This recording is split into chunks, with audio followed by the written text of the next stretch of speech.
The sun is setting. I should go to the toilet, but I'm eating marshmallows. But I can't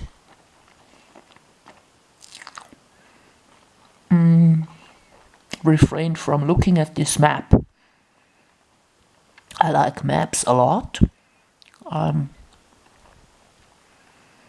fond of them. Also Google Maps.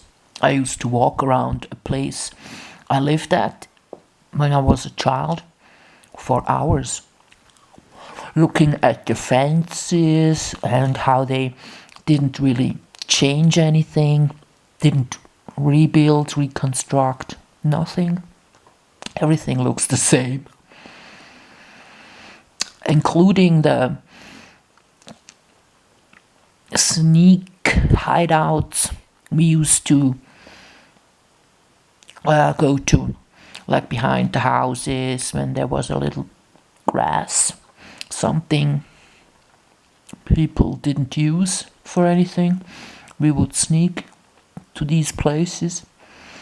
So I was looking for that, and I was kind of successful doing so. So last one, and then I'll tell you about my alterations on this map. So I'm living, this is the east of Switzerland. Here you have Bodensee, and I was born in Germany. Then my parents took me here, and a little train ride down into this city.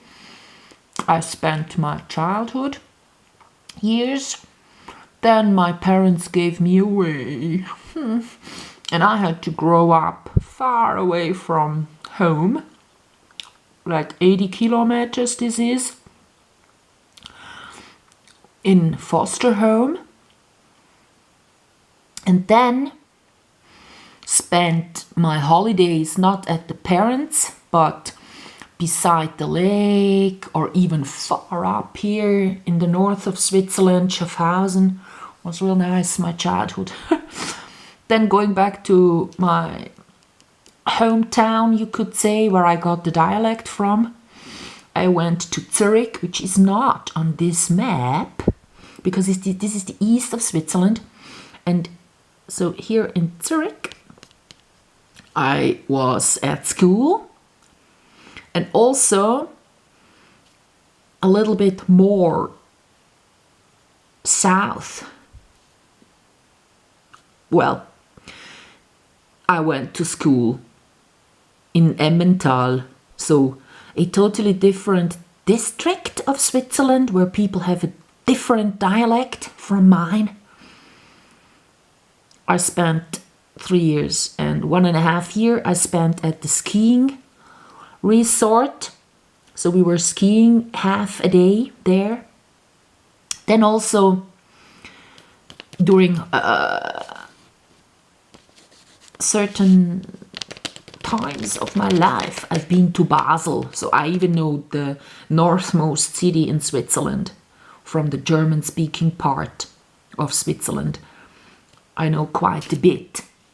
And then here I put that one here in Rapperswil because I used to visit a monk there. So this is on the border to the east of Switzerland and to Zurich, which is the financial capital of Switzerland. So you have a 1-hour drive alongside this lake, and then you get to Zurich.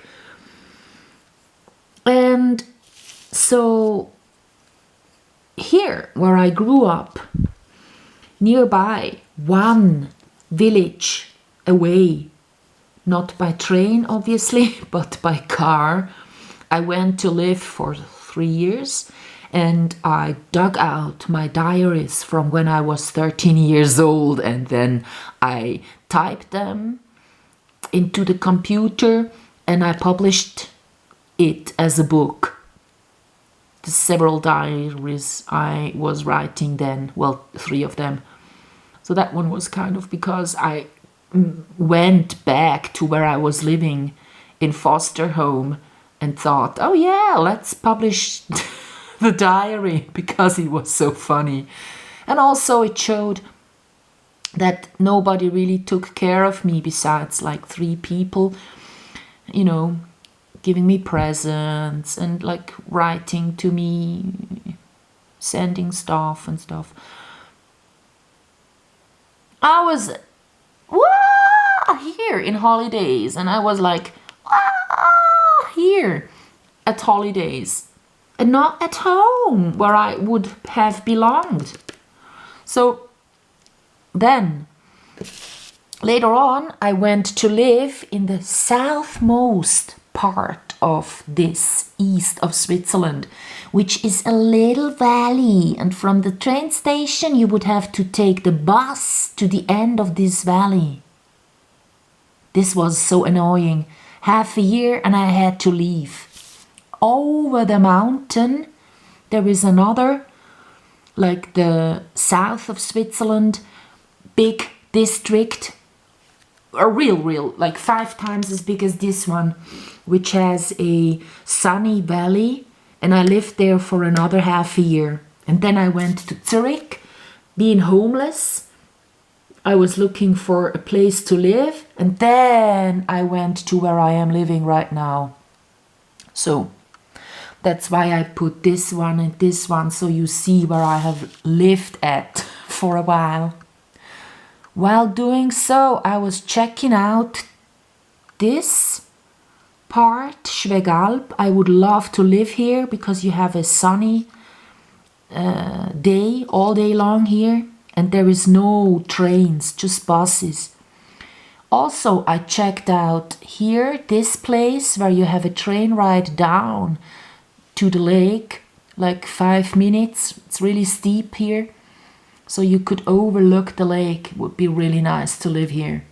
And also nice, but really disturbing, boring people live here. Here, when you go to the lake, it's so nice all alongside. Like this station here, where it says Semos Riet. There is nobody living there. It's just grassy lakeshore, if this word exists. And you have like the green grass that's stuck in the lake, and then you see all across to Germany, but you don't really see anything. It's just such a big lake that you get this sense of freedom that you have when you are at a sea. So I would love to live alongside this lake. The trouble is, here is a lot of mobile phone antennas and also people living in the vicinity. It's not possible to live here and have free, like clean, proper air. Of course, chemtrail is everywhere, but the mobile phone antennas here where I live are far, far away. And where I lived here, the mobile phone antenna was far, far away. The mobile phone antenna here was far, far away.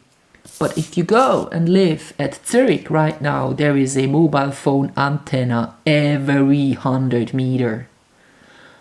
You can't go anywhere. There is a mobile phone antenna, like 3, 4, 5 of them stuck on top of each other.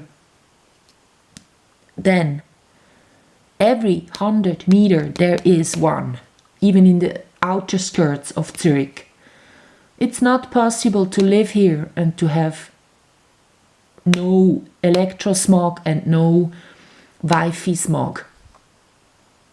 There is a lot of electricity in a city, of course, that one, but also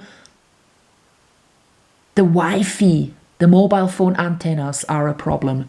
So that's why I was having such hard times finding a place to live, because I can't go to my hometown anymore now that G5 is coming, even more so.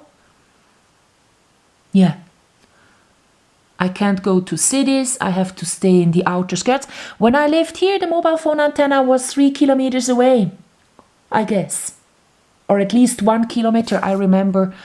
I don't remember the exact distance anymore. Here in the valley it was 3 kilometers. And here it was like 1.5 kilometer. But here it's kind of been some time since I have lived here. Maybe, well, at least a kilometer. At least. I don't know how much exactly. Yeah, and right now it's a kilometer as well. So goodbye.